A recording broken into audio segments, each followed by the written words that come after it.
That's why there have to be co-chairs at all times, because otherwise I forget to live stream the webinar.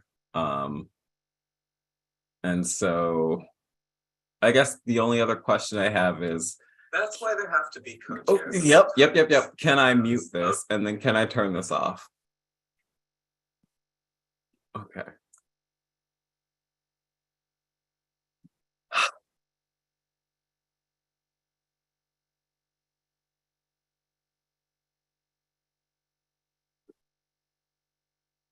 Okay. I think we're going to start at 4:05.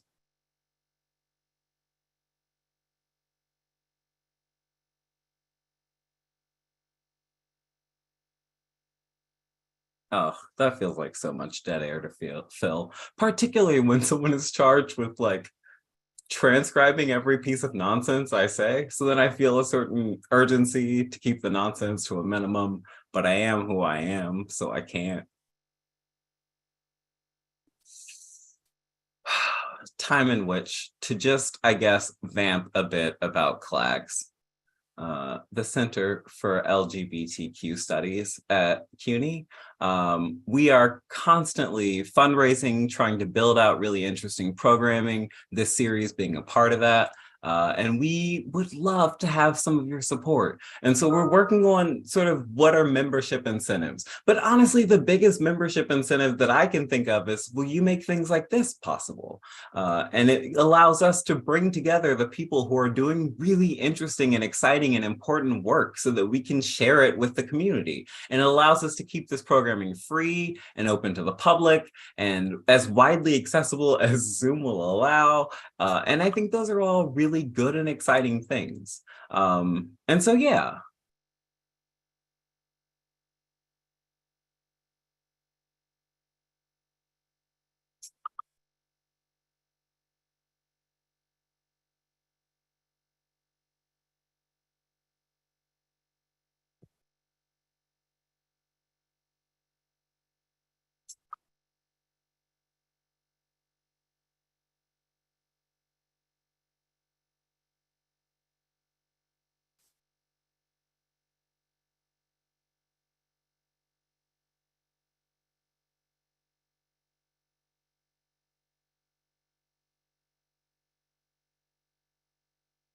Laura's raising for me what might be a very important question germane to this talk in particular, infrastructure and disability, because it's sounding as though people in the webinar can't see the ASL interpreter.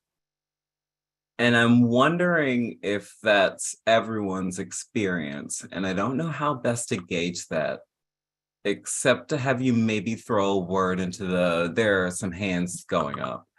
A lot of hands going up. All right. Right. I don't know, except to say I think that Zoom is built to follow who's talking, and I don't know what to do with that. Can I split screen? Let's just hit every goddamn button we've got. I see you now.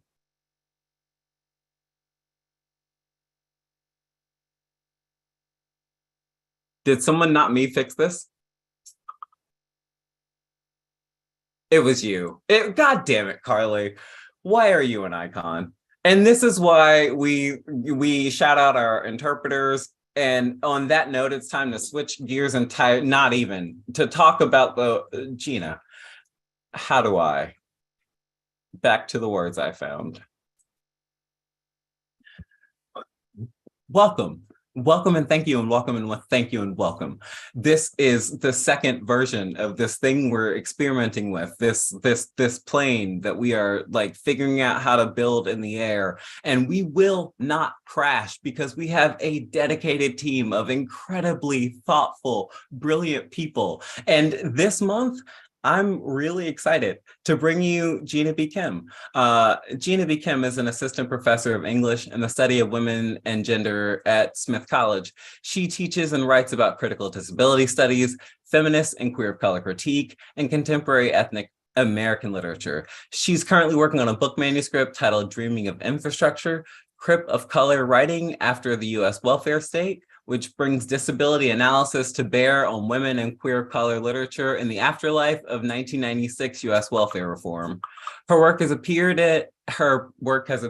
or is forthcoming in Signs, Social Text, Malus, American Quarterly, Disability Studies Quarterly, the South Atlantic Quarterly, and the Asian American Literary Review. When we sent out fields to get all the people who might have something interesting, important, urgent to say about queer of color studies, there was a real consensus around this particular name. And so I'm so excited to bring you the work, the thoughts, the just like incredible style of the one and only Jina B. Kim.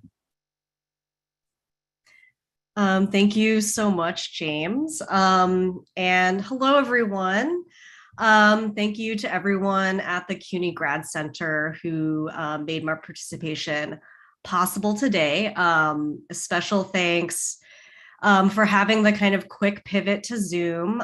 Full disclosure, I am currently ill with COVID and I'm Zooming from my quarantine room.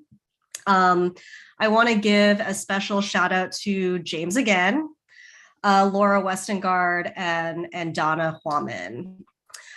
So I'm going to go ahead and share my screen. I'm going to give a talk that's about 30 to 35 minutes long, and then we're going to take a 5-minute break and then reconvene.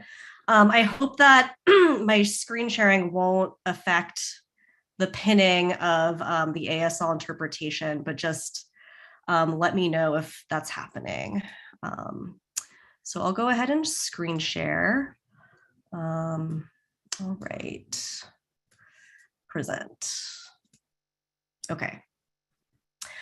So today I'm going to present an excerpt from my book manuscript, which, as James mentioned, is titled Dreaming of Infrastructure, Crip of Color Writing After the US Welfare State.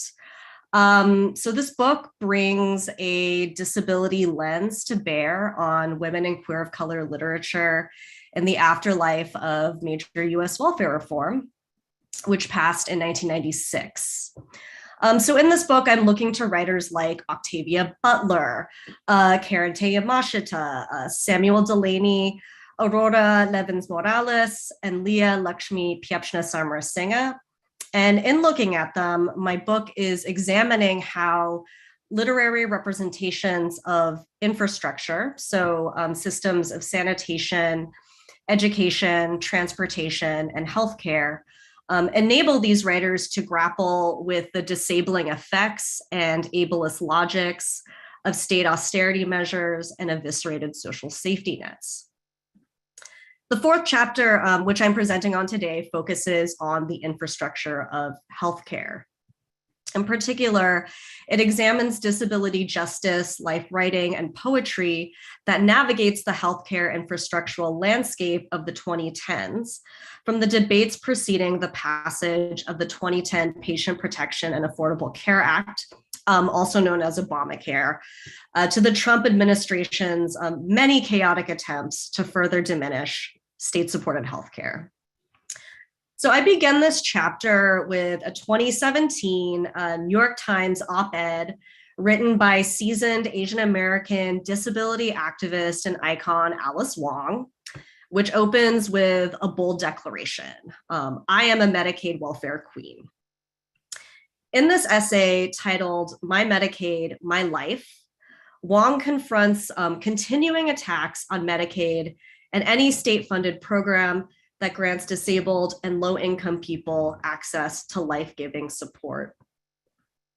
Invoking the memory of Linda Taylor, Ronald Reagan's mythical welfare queen, Wong's commentary is an experiment in time travel. It instantly traverses 40 years of state divestment from social safety nets and entitlement programs, linking Reagan's 1976 campaign strategy to Trump-era assaults on the Affordable Care Act. Present here too are echoes of welfare rights activist Johnny Tillman's 1972 Ms. Magazine essay, Welfare is a Woman's Issue, which begins, I'm a woman, I'm a Black woman, I'm a poor woman, I'm a fat woman, I'm a middle-aged woman, and I'm on welfare, end quote. Both Wong and Tillman's essays declare in no uncertain terms that freedom for low-income, racialized, and disabled communities comes from, not despite, the social safety net, and that for many, freedom might look like an unashamed embrace of dependency rather than the achievement of unfettered individualism. When Republicans talk about freedom and choice, Wong writes, they don't realize that Medicaid gives those very things to people with disabilities. In attaching the term Medicaid to the figure of the welfare queen, Wong's essay invokes the method and spirit of what I term a crip of color critique, in that it forges alliances between Black feminist and queer of color struggles against anti-welfare policy with struggles for disability liberation, to which access to public health care remains central. And I'd also like to make a kind of side note here that, as Sami Schock's new book, Black Disability Politics, points out, access to healthcare has also been a key part of Black freedom struggles. One key intervention in Wong's op-ed I'd like to highlight is her crip reframing of the concept of freedom itself, which is a concept that has been rarely inclusive of disability. In popular and even in leftist imaginaries, we are bound, bed-bound, housebound, wheelchair-bound. While this narrative of boundedness has often placed disability outside the scope of racial justice and political liberation, my book and this chapter highlight disabled practices of freedom dreaming, or what historian Robin Kelley has described as the imaginative work of producing a vision that enables us to see beyond our immediate ordeals. Looking to recent works by Leah Lakshmi Piepzna Samarasinha and Aurora Levins Morales, both queer of color writers, performers, and activists in the disability justice movement, this chapter demonstrates how both writers navigate the oppressive bureaucracies of the medical industrial complex while simultaneously dreaming of more and better infrastructures of care. For them, disability justice-like writing not only becomes a means of documenting what is, the insufficient state infrastructures that barely support disabled survival, but also functions as a means of imagining what could be. Today, for the sake of time, I'm going to emphasize the visions of what could be. Focusing on Leah Lakshmi Piepzna Samarasinha's 2019, sorry, clicked on the, okay, sorry. So I'm going to be focusing on Leah Lakshmi Piepzna Samarasinha's 2019 book, Tonguebreaker, which draws upon life writing, poetry, performance, and speculative fiction to imagine a, quote, future that is cripped the fuck out. But first, I want to provide some definitions. So for those of us here who are not familiar with the framework of disability justice, this is an explicitly intersectional framework of disability politics that was developed by Bay Area performance group Sins Invalid. It is a framework that diverges from the focus on legal reform that was a central plank of the disability rights movement. And it names a framework of liberation that that focuses on the most vulnerable within disability communities, those for whom legal rights are often inaccessible. Further, in distinction from the often single issue focus of disability rights, the disability justice framework favors coalitional struggle, foregrounding the co-articulation of ableism with white supremacy, heteropatriarchy, colonialism, and capitalism. I also want to note that Both Leah Lakshmi Piepzna Samarasinghe and Aurora Levins Morales are friends and collaborators within the disability justice movement. And they have both worked with Sins Invalid to help determine the movement's principles. I also want to define healthcare infrastructure. And I use this term to describe the confluence of insurance networks, safety net programs, care providers, medical facilities, and pharmaceutical companies that make up the current matrix of health support in the United States. In the longer chapter, I'm particularly focusing on that part and the parts of that system that directly pertain to the disability bureaucratic sector. Finally, I want to explain what I mean by disability justice life writing, which is a term I'm using in this chapter, which at its core is a descriptive personal narrative that is resonant with the principles of disability justice, some of which are intersectionality, anti-capitalist politic, and cross-movement organizing. So in the longer chapter, I situate this genre within a longer tradition of disability life writing, which over the past several decades has functioned as a vital outlet for disabled writers to craft stories about disability on their own terms. In particular, life writing and autobiography has been a really important genre in allowing disabled writers to take narrative power back from medical authority, which often has carte blanche in narrating and making sense of disabled experience.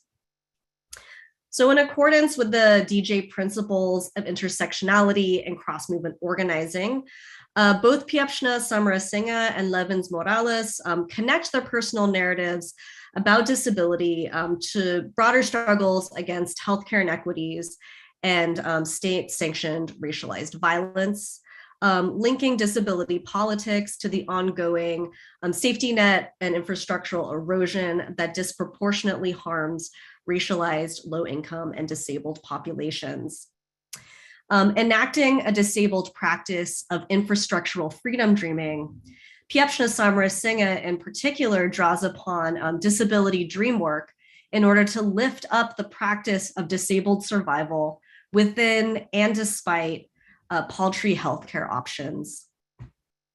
So for instance, in the preface of Tonguebreaker, Piepzna Samarasinghe describes what they see as the purpose of their book. They write, "This book is a magic spell about what it means to be surrounded by death and live on. Being surrounded by death and persisting is a disabled knowledge. It is a femme knowledge. It is a knowledge held in Black, Brown, and Indigenous bodies. The magic in this case is survival for those who are never meant to survive. And the spell is the labor of staying alive and documenting the evidence of that work." Toward this end, Tonguebreaker ends with a poem titled Litany, a response to Audre Lorde's A Litany for Survival, where Piepzna Samarasinghe states their intent to document. They write, "I say I treasure, witness, and remember you and the way we survived who were never meant to survive." Taken together, these beginning and ending lines convey the essence of disability justice life writing, a loving, politicized act of narration committed to telling the lives and capturing the aliveness of the multiply marginalized disabled people who live closest to death. A frequently future-oriented collection of poetry and performance texts, Tonguebreaker engages in forms of radical dreaming that Chinese American activist icon Grace Lee Boggs once termed visionary organizing, and others have termed prefigurative politics, the practice of calling futures into being by living them in the present. As Piepzna Samarasinghe once said to broadcast journalist Laura Flanders, quote, "I think the imagination is one place that we are powerful. I think that we don't have the state, we don't have the prisons, we don't have the cops, thank God. What we do have is the wild, queer, feminist of color, decolonial imagination. The preface to Tonguebreaker describes the brutal conditions under which Piepzna Samarasinha had to call upon the queer, feminist of color, decolonial imagination to support themselves and others. Much of the book was conceived and written from 2014 to 2018, encompassing what they called the femme suicide years, a span of time during which the community lost a multitude of, quote, beloved femme writers living at the intersections of multiple oppressions. Tourette Davis, Bryn Kelly, Amanda Arkansassi Harris, and Jerica Bolin. Present too in this sensorium of death were the many horrific murders of, quote, Black people, trans women of color, Indigenous folks and brown folks, end quote, as well as the rise of the Trump administration in 2016. With the election of Trump, Piepzna Samarasinha writes, things became even more apocalyptic. Things felt too much to bear, and then there was more to bear, and more, end quote. Among the administration's many targets was the Affordable Care Act. On the day Trump was sworn into office, he issued Executive Order 13765, which stated the administration's intent to repeal the ACA. 2 months later, Republicans in the House of Representatives introduced the American Health Care Act, also known as Trump Care, a bill that at its core proposed deep cuts to Medicaid. In response, disability rights organization ADAPT orchestrated a die-in outside Senate Majority Leader Mitch McConnell's office, a major protest that garnered a wealth of media attention. Like Wong's op-ed, the ADAPT protesters drew connections between public access to healthcare support and disability freedom, posing the two as inextricable. ADAPT spokesperson Marilee Adamski-Smith put it succinctly, quote, AHCA will take our freedom to live in our own homes. As Wong notes in My Medicaid, My Life, such limitations placed on Medicaid could determine life or death for disabled people, many of whom rely on Medicaid-funded personal care services and other forms of state support. The tragedy in this case is not disability, but the lack of infrastructure available for disabled survival. Wong writes, the fragility and weakness of my body, I can handle. The fragility of the safety net is something I fear and worry about constantly, end quote. So how does one respond to this level of infrastructural violence and disability genocide? Tonguebreaker calls upon the wild, queer, feminist of color, crip, decolonial imagination to envision a future in which care infrastructures and worlds are remade in the image of queer, femme of color, disabled life. In this way, it functions as what literary scholar Sydney Smith calls an autobiographical manifesto, which is a politicized form of life narrative that attempts to actively position the subject in a potentially liberated future distanced from constraining and oppressive identifications. And in so doing, it departs from autobiography's often retrospective function. Toward this end, the first section of the book is titled Femme Futures, with the first line of the first poem asking its readers, where does the future live in your body? Touch it. Notably, the future Piepzna Samarasinha invokes is not a fantasy world in which physical bodies and lived experiences no longer matter, and in which disability no longer exists, which is an ableist fantasy often prophesied in the world of science fiction. As feminist disability scholar Alison Kafer has argued, imagining disability as part of the future is a radical queer feminist act, because all too often, quote, disability is seen as the sign of no future, or at least of no good future, end quote. And yet, The poem Femme Futures ends with a refrain of when. When I hear my femme / myself say, when I get dementia and I am held with respect, when I am between all worlds, when I hear us plan the wheelchair accessible femme of color trailer park, when I hear us dream our futures, believe we will make it to one, we will make one. The future lives in our bodies. Touch it. The persistent repetition of when functions as a form of spell casting and invocation, a mode of production toward a future with accessible housing and healthcare. Here, robust infrastructures offer disabled femmes of color respectful support rather than just the bare minimum.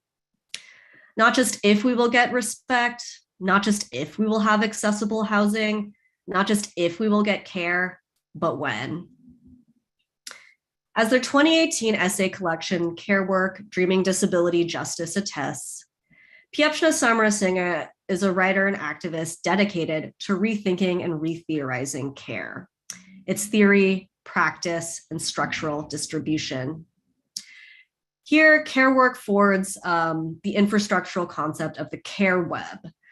So this is a concept that describes the informal support networks that sick and disabled communities of color often create for each other in the context of infrastructural divestment.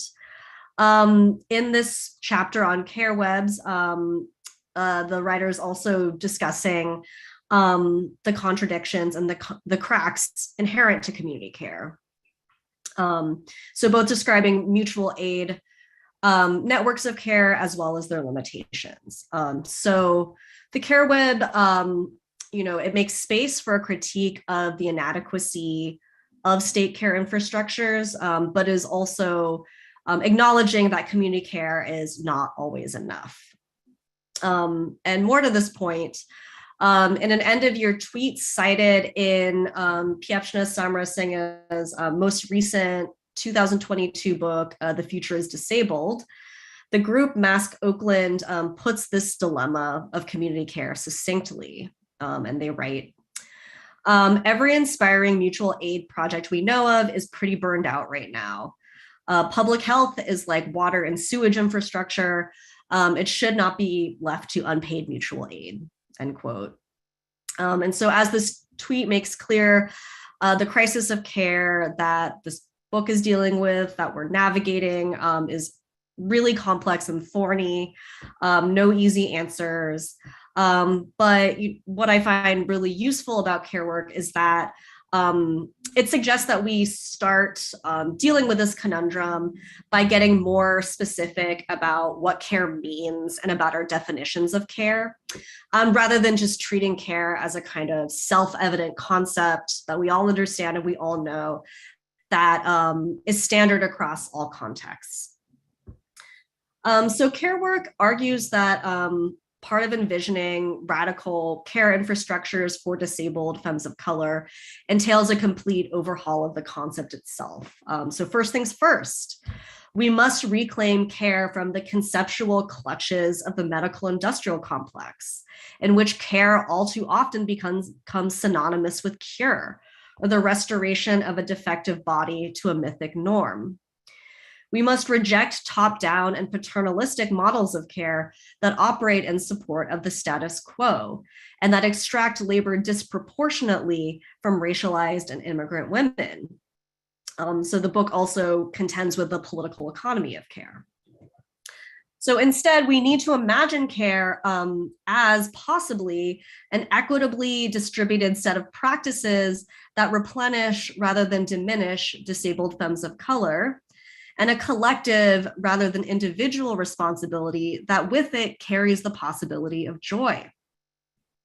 Above all, for Piepzna Samarasinha, care means honoring the vulnerabilities and needs inherent to crip of color life, and seeing vulnerability not as a crime, but as the basis of building worlds in which everyone gets enough. Throughout Tonguebreaker, Piepzna Samarasinha expresses their queer and crip longing for more resources, more support, quote, more care, more of the time, end quote. And this desire is queer, I argue, precisely because it interrupts present configurations of care to insist upon other, more just arrangements. This engine of queer desire, of asking for more and believing we deserve it, generates the narrative momentum propelling forward Piepzna Samarasinha's, quote, wild disability justice dreams, end quote. Following this, works such as Crypt Fairy Godmother, The Amethyst Room, and Litany employ the genres of ritual and prayer to present disability as not only worthy of care, but of sacred reverence. So key to Piepzna Samarasinha's infrastructural visions is a staunch insistence on the sacredness of Black and Brown crypt queer life and the necessity of building our worlds accordingly. As an example of what I mean by reverence, sacred reverence for disability, the poem Crypt Fairy Godmother calls upon the Earthseed religion famously detailed in Octavia Butler's Parable series. Addressed to a baby crip or a person who has just become disabled, the poem casts this transformation of self in terms of divine rebirth and does so via Butler's Parable of the Sower. More specifically, it calls in the disabled brilliance of Butler's protagonist, Lauren Olamina, who has the fictional disability called hyperempathy syndrome, and who Piepzna Samarasinha candidly refers to as, quote, that crip. Through Earthseed's parable of shaping change, Crypt Fairy Godmother makes the argument for disabled divinity. And this next part is a kind of rewriting of the main parable of the Earthseed religion. Shape God, you are God. Disability is adaptive, interconnected, tenacious, voracious, slutty, silent, raging, life-giving, end quote. Present here too is Enzitake Shange's 1975 Korea poem for colored girls who have considered suicide when the rainbow is enough, and the famous line uttered by the lady in red. I found God in myself, and I loved her fiercely, end quote. The baby crip in the poem thus becomes God through their rebirth into disabled embodiment. This is a moment of sacred genesis. In this way, this act of divine resurrection frames disability as connected to the pulse and the energy of creation, which M. Jackie Alexander has identified as the, quote, central understanding within an epistemology of the sacred, end quote. In becoming sick, then, one becomes recreated in the divine image of disability. Themes of divine rebirth are present also in the script for The Amethyst Room. So The Amethyst Room is a ritual prayer Piepzna Samarasinha performed in 2012 with the queer and trans people of color collective Mangoes with Chili. And the script of this performance is reprinted in Tonguebreaker. And it begins, if chronic illness and disability have ritual, this bed is my altar, the place I circle and return to, the place I rest, the place I am dismembered and am reborn over and over again, end quote. Part of the Mangoes with Chili series, Reclaiming the Rights, the Amethyst Room proposes chronic illness as a QT rite of passage, one specific to queer of color experience because it records the trauma in life accrued by the ancestors who survived so much. Chronic illness is thus one primary mode through which QT histories, so often subject to erasure, endure across generations. And chronic illness is sacred because it constitutes a web of cosmic ancestral connection, the living matter, as Alexander has written, that links us to each other, making that which is individual simultaneously collective. Let me know, Piepzna Samarasinha asks her ancestors, that my pain is you reaching for me. Through the genre of ritual prayer, Tonguebreaker gives structure, form, and ceremony to the process of racialized disablement, identifying it as a somatic crucible of QDPOC legacies and one that should be recognized as such. In so doing, it highlights another informal infrastructure operating in service of Crip of Color survival, the wisdom, knowledge, and support of other disabled queers of color who came before us, whose, quote, sick bodies have smarts that non-disabled bodies don't have, end quote. In other words, if disability is sacred, if disability is divine, then we revere it by recognizing Crip of Color ancestry as itself a support structure and legacy, one that allows disabled queers of color to live as they are and not as they should be. Evidence of this support system is woven all throughout Tonguebreaker, which testifies to all the ways that disabled queers of color have held each other across and beyond the earthly plane. For instance, in addition to claiming themselves as a knowledgeable Crip elder and Crip fairy godmother, Piepzna Samarasinha underscores the radical disability lineage encapsulated in movement texts such as This Bridge Called My Back, claiming queer luminaries such as Audre Lorde, June Jordan, and Gloria Anzaldúa as part of their disability justice inheritance. The epistolary essay, A Requiem for Gloria, which I read as a response to Anzaldúa's epistolary essay, Speaking in Tongues, A Letter to Third World Women Writers, reimagines Anzaldúa's legacy as a support structure for Piepzna Samarasinha's own queer brown femme existence. Dear Gloria, they write, I listen for your echo. My life, like so many, stands in the outline of yours. Addressed to Anzaldúa's memory, the letter functions doubly as a prayer, declaring, I want healthcare that is free for everyone. I want a world where no one will ever have to raise money on the internet for an ultrasound, IV antibiotics, or a new wheelchair to replace the one stolen by another desperate Crip, end quote.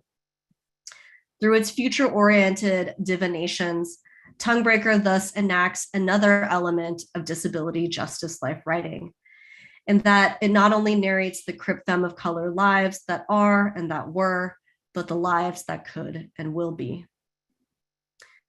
In the face of the breadcrumbs offered by US state institutions, Tonguebreaker envisions care infrastructures that could support disabled queers of color without seeking to fix us, and that could supplant austerity with an ethos of generosity. For Piepzna Samarasinha, this is the meaning of care, not the offering of meager resources toward the bare sustenance of life, but the seeding of conditions for a glorious future, one that underscores the richness and the sacredness of Crip of Color wisdom, camaraderie, and life force. Thank you. I will stop share. I mean, I don't want you to, because it was such a good share. All right, so I'm gonna open the floor to questions because that's what we're here for. And so if you have those questions, you should put them in the Q&A. I think the chat might be locked, so put them in the Q&A. And that'll be, I think, more productive as a place for us to have them and sort of filter them outward. And before everybody else gets to ask their question, I want to ask mine, which is the same one that we're putting to everybody, which is like, okay, so our big ask here was like, we are trying to map out this thing that maybe you, definitely us, are calling queer of color, trans of color studies. And like, I guess the question that we get from everybody is, what the hell is that? And in what way is that useful? What does it mean? How does it show up in your work? And so I guess that's the question to you, is like, what is the queer of color, trans of color here? How does it show up? How is it useful to the work you're doing? Yes. Well, I think it's everything. I guess that's kind of a short answer. But a more detailed answer is, queer of color frameworks are at the core of the project. So of course, Kathy Cohen's theorization of the welfare queen is really central here, right? Her thinking about how the welfare queen functions as this figure that shows how like state regulation of gender and sexuality, right? I'm also really influenced by Roderick Ferguson, of course, and Grace Hong's Strange Affinities, which talks about the necessity of coming up with comparative analytics in the afterlives of civil rights and decolonization that sort of capture how modes of racialized death are operating in the contemporary age, right? In ways that both mirror but also exceed prior formations. And so for me, one of the main modes I'm focusing on is the rhetoric of dependency or of framing certain groups as drains on the state. And so part of what I'm trying to do with Crip of Color critique is think about an alternate politics of solidarity through dependency, right? So, if you think about the boogeymen of welfare reform, we have the welfare queen, of course, we have the undocumented immigrant, right? We have the disabled non-worker, right? And they're all kind of cast as drains on the state as a kind of rhetorical device to justify austerity politics, to justify depriving folks of resources, right? But, what if we say that dependency is not actually a bad thing? What if we say actually vulnerability, that's can be seen as a strength, right? It's not actually a crime to need things, right? And so I think that in reclaiming dependency and sort of thinking of that as a solidarity politics, my hope is that it will really, interrupt the logics of austerity that so turn on this idea that dependency is bad, needs are bad, we need to be independent people, right? I think that all the writers I'm looking at are really saying that this is false, right?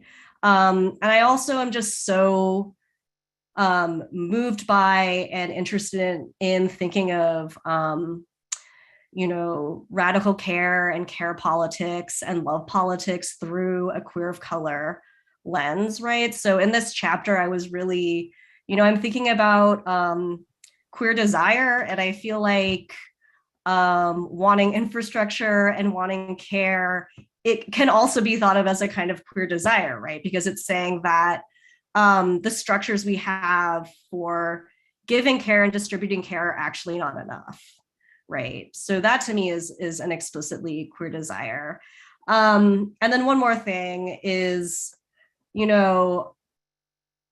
in putting together this talk and seeing all these horrific anti-trans, anti-queer bills emerging, right, that cut off gender affirming care, that are, threatening to separate, trans parents from their children. I'm just thinking about healthcare itself as also a really important site of solidarity between disability, anti-racist, anti-capitalist, and trans politics, right? So thinking about, first of all, like access to affirming and patient-centered healthcare, and also thinking about, well, what we have isn't enough. So what else can we imagine? What else can we bring into being? What an expansive and beautiful answer. A long time back, Nicole had a hand, and so I think maybe we should give Nicole a second to regather thoughts if need be. But if you'd like to return to having a question, you are welcome to do so.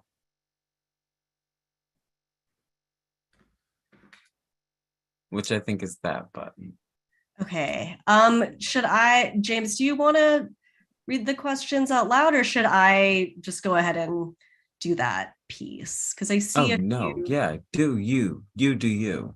Okay, I'll do me. So my email address, it is J, B as in boy, KIM as in mother, at smith.edu. I don't know if I can chat the attendees, but James, do you have the? Doing it. Okay, great. Where in doing it means gonna find it in a place where I can easily get the text together and then send it your way. In the interim, it looks like we maybe actually do have a different question. Hang on. This is why I can't manage.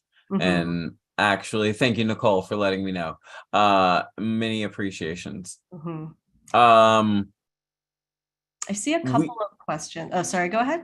No, you do you. I'm finding the thing.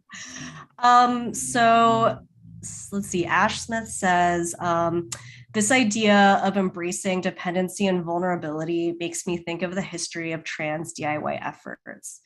Do you see a difference between dependency on community versus dependency on the infrastructure of the healthcare system? Wow, that's a great question. And I would, how would I begin to answer this? I mean, I think that both Piepzna Samarasinha and Levins Morales, because I will say that first and foremost, I am a literary scholar, so I feel like I like to kind of go to what these writers have, theorized and written about in their books. But they're really kind of theorizing a conundrum of, the fact that disabled survival as it stands in the world that we live in often does rely on some extent state-funded healthcare systems, even as navigating the bureaucracy of those systems is so purposely inefficient. Another form of state subordination, as I argue elsewhere in this chapter, right? So thinking about like long wait times for getting for like applying to socials to SSI and to Medicare as itself like a site where the time of disabled people is being extracted as this resource, right? So we're living in a time where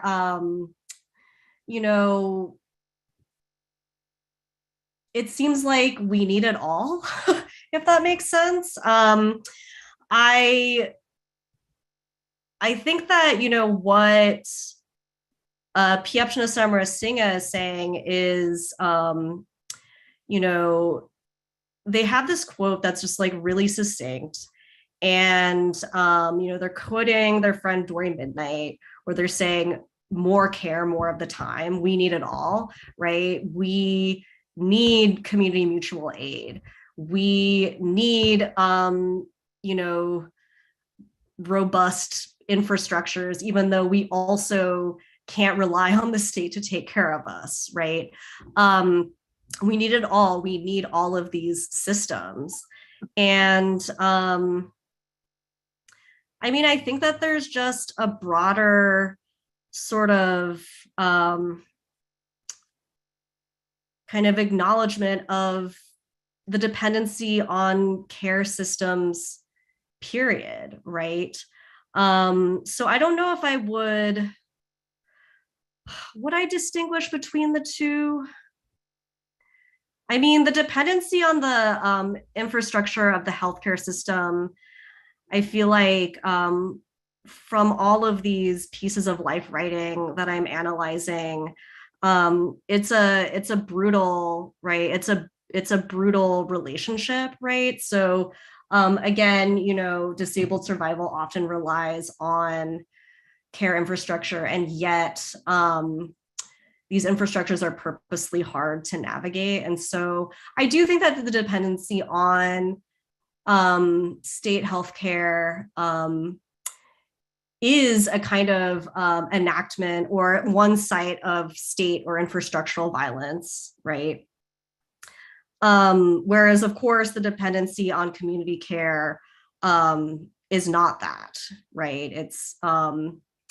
It is often an attempt to envision care beyond the systems that already exist, right? But yeah, so I think that I think that both of these texts that I write about are really like grappling with this incredible conundrum of infrastructural violence. And the answer, from what I can tell, seems to be abundance and generosity, right? That we just need more care, period. So yeah. I mean, do you want to take the question yourself, or would you like me to read it to you? We have another question in the chat, which I'm happy to read. Okay, yes. I actually see one that so there's two questions. And sorry, my group chat is kind of popping off here. I don't know if you can hear all the dings, but I love this for us. So I actually wanted to start with the question about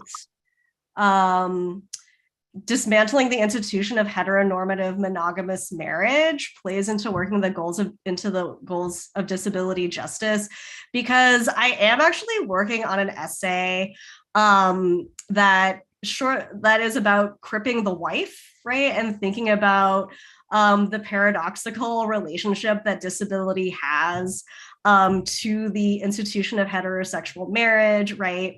And I'm also grappling with my own healthcare insurance, trying to add a domestic partner to my healthcare insurance, but my institution won't allow me to do that unless we're married, right? And so I think that, just thinking about the ludicrosity, I don't know if that's a word, of, tying. It is now. Yeah, tying healthcare to employment and marriage, right? I think that becomes really clear when we put a disability lens to it, right? Like, why should our ability to survive be contingent on whether or not we're like working or straight married or gay married, for that matter?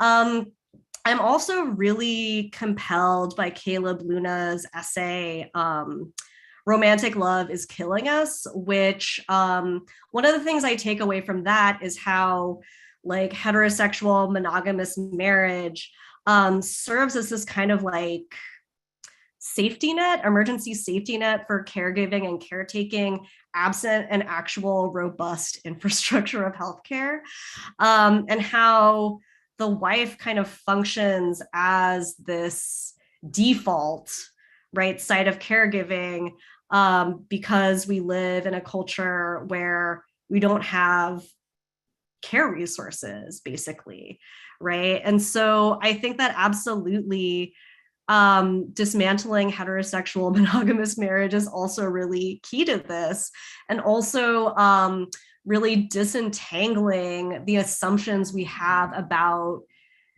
caregiving and caretaking from the institution of romantic love. Yeah.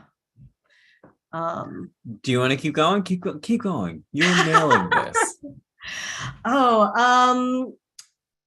Yeah. Well, do you have any, James? Well, because no, I think there's another one, right? So further down, Frankie has a question that's, Jina, thank you for your incredibly insightful work and presentation. I'd like to email you if that's okay. I'm a disabled grad student working on these themes. My question, besides contemporary theorists, activists, writers you've mentioned, I'm wondering if philosophies of relationality and interdependence have been crucial to your critical framework, and how?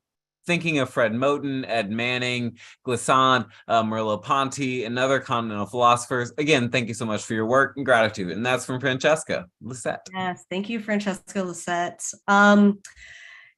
So the short answer is yes, definitely. So I feel like, Merleau-Ponty and phenomenology and sort of joining the flesh of the eye with the flesh of the world was one of the starting points I think I began with when I started thinking about the kind of literary recuperation of dependency through theories of interdependency, right? And theories of interdependency are everywhere, as this great question points out.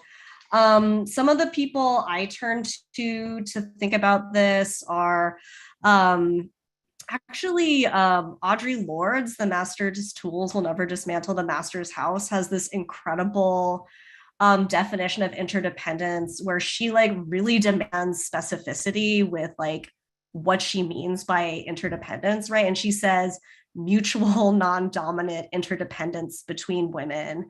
And she, you know, frames this as the way to liberation, right? And she actually distinguishes it from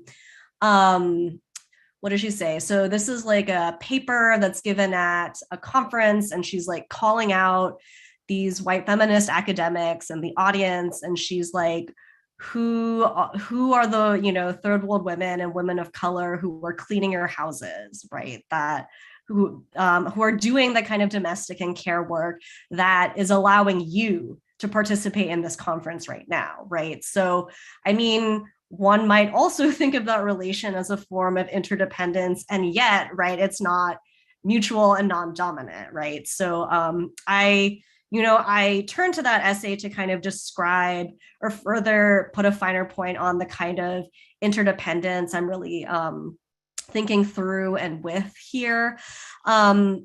Eli Clare's Brilliant Imperfection is another really key site. Another really important person to think about queer and trans disability life writing, as I'm sure many in the audience know. I also draw from Mia Mingus's blog, Leaving Evidence, and her own theorizations of interdependence. But yeah, I mean, I'm sure that I could also turn to these philosophers, and I think, you know, as the book goes through revision stages and sort of trying to beef up or enrich the citations, these will be incredible resources for me. Yeah. I want to sit for 10 years inside the phrase enrich the citations because I want to talk about it, but we can't do that because there's actually a really generative question from Julie Bond, and I want you to hear it. So we're going to do that instead. So this one is from Julie. Bond, my apologies, who's in the CUNY English program. Thank you for your wonderful presentation. I'm sorry that you got COVID. Take care. Thank you. First, I would love to hear more about how you selected your poems for your chapter. I was surprised by the term care. I was surprised by how the term care was very specific in your presentation, as well as in the poems you selected. My translator friends and I recently translated Roxana Bennett's The Trick into Korean and published on an e-zine, but we spent quite a time to search disability crypt poems. Second, may I ask why you chose the genre poetry for your chapter? Okay, great. So I can answer that. Let's see how I selected poems. Well, so I am definitely, I think I've read most of the things that Leah Lakshmi Piapshna Samarasinghe has written. And the poems I selected for this chapter were specifically all from Tonguebreaker, right? So I sort of like limited it in that way. But I mean, I think that I also was interested in poems, which I think their poems are also, many of them are simultaneously a bit autobiographical and personal narrative oriented. So there's some, you know, genre cross pollination there.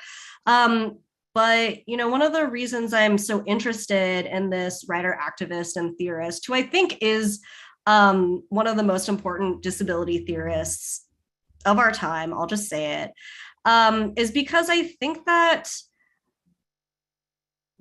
Piapshna Samarasinghe is doing some really key and interesting ideological and theoretical reframes of the term care, which I think is really vital right now because, you know, of course, it makes sense. Care is back in the lexicon. I'm not sure if it ever left, but I feel like, you know, care as a keyword is really vibrant and alive and circulating at the moment. And I think that, you know, what Piapshna Samarasinghe is saying is that we actually what I get is that we actually have to be really specific about what we mean by care and how we define it, because disability scholars and activists have written about how care has been used as a rhetorical device to justify, the incarceration and the subordination of disabled people and people of color, right? There were calls for care not cops, social workers not cops, right?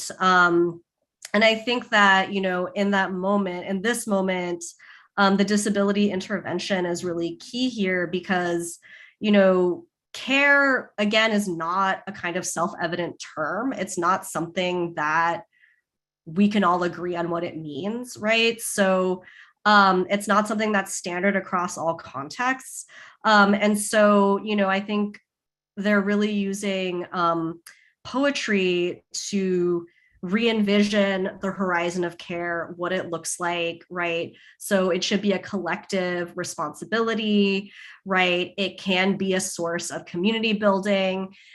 Care webs, they say, are directed and run by the disabled people at the center of them, right? Listen to people and let them tell you what kind of care they need.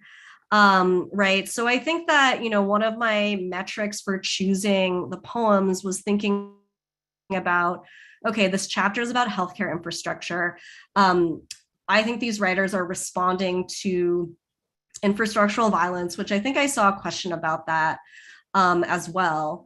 So, what are the poems that are proposing different arrangements of and definitions of care, and what are those definitions and arrangements, right? And I'm a literary scholar at heart, and I am, because I really do, this is corny, but I do believe in the radical imagination. I do really believe in thinking about, in turning to literature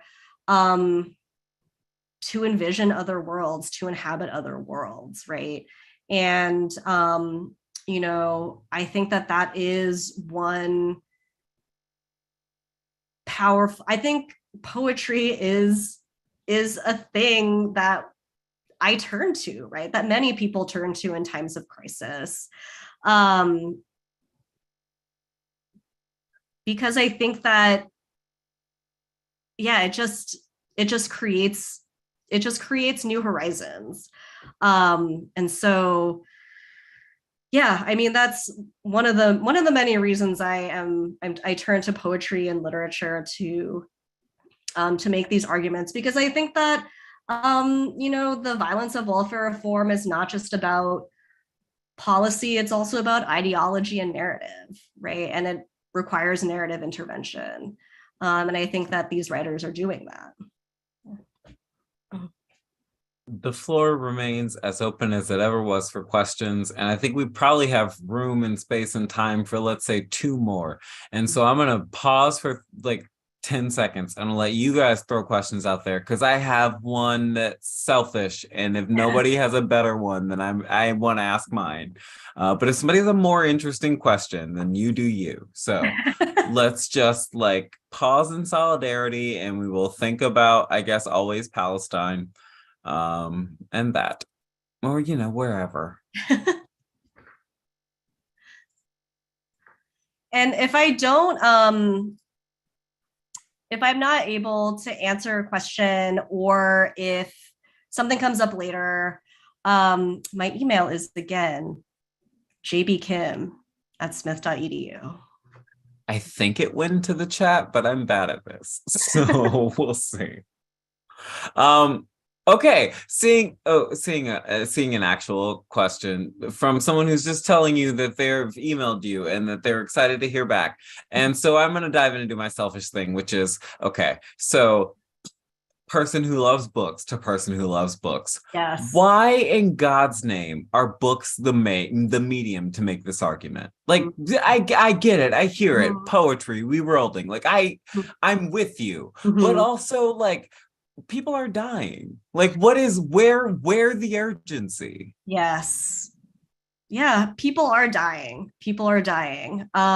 Is this a question you also get, James, out of curiosity? No, does it sound like it? No, but is it just like I mean, I think it is honestly, yeah, a question that we do have to answer ourselves, right? As um people who love books, who are also invested in revolution and social justice. And for me, I think survival means a lot of things, right? I mean, I think, of course, material survival is key. You know, we have to make sure that people have food and housing and healthcare and education, and all of those resources just so that the body and the mind can survive, right? Um, but I think that there's a form of survival and persistence that, at least for me, can only be accessed through art, right? Like, how do I get the energy to wake up and continue on, right? How do I find my people, right? How do I build communities? I mean, I feel like communities build around poems, right? People come together, and I feel like books are, yeah, like, I think they are infrastructure, right? They are helping bring people together, um, to discuss these questions, and to also know that there are people in the world who care about um, joy and beauty and survival, and who believe that we should exist, right? And so for me, you know, I think survival is about sustaining the physical body, of course. But I feel like there's also something, I mean, I guess to go back to the idea of like the divine and the sacred, um, there is also a spiritual survival, right? And I do feel like, for me at least, and I think that perhaps for you as well, and for other people in this audience, um, poems and books and novels and other for like art shows, paintings, music, whatever it is, that's the only way to keep that spirit going, you know. And I mean, one of the reasons I do this work and one of the reasons I teach is because I want to share with other people the little like lifeboats, right, that I really needed when I was a younger person, or that I need now, honestly, because I still need this stuff, right? Um, yeah, like I think it is I think they are lifeboats. They are little buoys, you know, and um, I guess, you know, I just want to share with other people the buoys that have been important to me, right? Um, because I do think that they did help me find a way to survive in this world. Um, and I think that's the case for a lot of people as well, right? I'm seeing in the chat a shout out to Audre Lorde's poetry is not a luxury. And I Yes. just want everybody to take 5 seconds and, Audre Lorde's poetry is not a luxury, because indeed, um, I mean, I want to leave space if anyone has a question they urgently want Dr. Kim to answer. But it feels like, so we'll do that, and we'll breathe and we'll pause together. We can pause and breathe. I'm also, you know, if people want to drift off, that's all right with me as well. I think we might have heard you say so many brilliant things that we all need a second to just like process, and also go buy some books. And also just like, luxuriate in the thinking and the greatness. And so I think it's a good place for us to call it and to say, This felt good. This felt great. It felt good and great. And it felt possible for, can I maybe get Mark to turn a camera on? Because I really want to stress that this was only possible because, like, also on top of the brilliance that was Gina Kim, the ASL interpreters have been like not just ASL interpreters, but also tech support. And they showed up in the clutch and they did what needed to be done. And so, like, wherever you are, please take a second and just shout them out because, my God. I love this series. I Mhm. love the things this series has allowed me to learn. I love the people this series has allowed me to meet. I'm so wildly thrilled to do this again on April 9th with Nick Flores, who is just a joy to think with and to know. I can't say enough good things about how grateful we are to Gina B. Kim and every second of the thinking. And when the book comes out, you'll hear from us at Clags because you, of course, will have gone to clags.org. Well, you will have signed up and registered so that you'll receive our emails. So you'll know about the future queer of color, trans of color conversations. And if you want to access this recording in the future, it's going to live on our YouTube channel. And if you ever feel like you've got some extra dollars and you want to see this kind of magic in the world, we wouldn't hate having them. But there's a lot of great causes to support. And so please do find the world and share it the way that the people here have. And I'm so grateful to you for what you've given us. Thank you so very much. Thank you. Thank you so much. This was such a joy and a pleasure. Oh, Yeah. it felt it. I've loved it. Yeah. I've loved it. I've loved all of us. Thank us for being here. I will see us next month. Bye, everyone. Thank you.